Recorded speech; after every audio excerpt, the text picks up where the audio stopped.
Aku selalu mengingatmu. Saya sangat tersentuh dan simpati dengan kisah seorang isteri dekat TikTok yang kematian suami dia ni ada perniagaan stesen minyak. Tapi dalam perjanjian tu bagi tahu kalau suami dia meninggal sebagai pemilik perniagaan tu, kena berhentikan operasi dan perniagaan tu. Jadi dalam keadaan perniagaan menanggung kerugian, isteri terpaksa lelong barang-barang termasuk barang-barang berniaga suami dia. Saya tidak pasti macam mana perjanjian perniagaan tu, tapi saya mau bagi pesanan secara general kepada peniaga-peniaga dekat luar sana.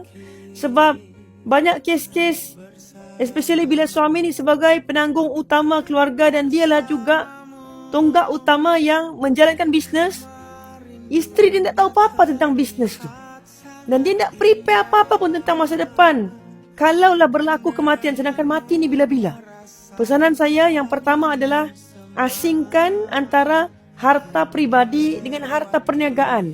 Jangan bayar gaji staf, kos operasi, kos untuk stok atau apa-apalah yang berkaitan dengan perniagaan menggunakan akaun peribadi. Sebab kalau akaun peribadi tu, owner dia meninggal, dibekukan semua saving yang ada dalam tu dan tak boleh digunakan untuk bisnes. Itu adalah untuk diwariskan. Jadi macam mana mau bayar gaji staf? Macam mana mau teruskan operasi perniagaan? Confirm sangkut punya. Yang kedua, kalau boleh, kalau perniagaan tu sudah maju, sebaik-baiknya cepat-cepat tukarkan kepada Senin Berhad sebab kita tak tahu mati ni bila. Kalau perniagaan tu memilikan tunggal ataupun enterprise, meninggal owner dia, meninggal bisnes, tak boleh take over oleh orang lain. Tapi kalau Senin Berhad, boleh ada orang lain yang ganti. Yang ketiga, kena ada succession plan, plan pewarisan.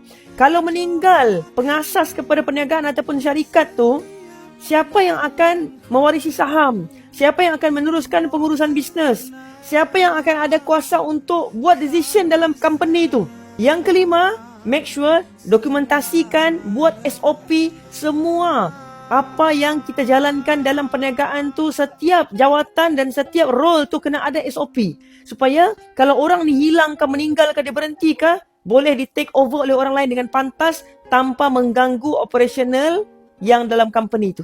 Sebab kalau operation kacau, InsyaAllah pasti nanti sales dan marketing dia pun kacau juga. Last sekali, kalau boleh, ambil takaful kewangan untuk syarikat yang kita panggil key man plan. Sebab perniagaan ni, kalau contohlah kos operasi dia 50,000 sebulan, kalau meninggal seseorang yang penting dalam perniagaan tu, key man dalam perniagaan tu, akan sedikit sebanyak mengganggu proses ataupun perjalanan bisnes. Sebab mau kena adapt dengan kehilangan orang penting, mau kena susun balik strategi. Jadi at least dalam proses adaptation beberapa bulan tu, ada sumber pendapatan yang boleh disuntik masuk.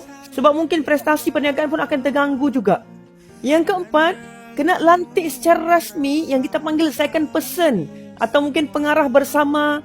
Siapa yang akan tanda tangan akaun-akaun, siapa yang akan boleh ada akses kepada sistem-sistem penting dalam perniagaan dan company, supaya kalau meninggal pengasas company itu, boleh diteruskan bisnes tu oleh orang seterusnya. Kalau satu orang yang jadi pemilik sign, proses-proses yang berlaku dalam perniagaan tu, meninggal pemilik tu, habis, sangkut semua. Semoga share ini bermanfaat. Jangan sampai berlaku kes-kes yang isteri tak tahu apa-apa tentang perniagaan suami, tahu-tahu suami meninggal, semuanya terkubur, terputus income isteri, akhirnya sudahlah kehilangan orang tercinta, kehilangan pula sumber pendapatan yang penting.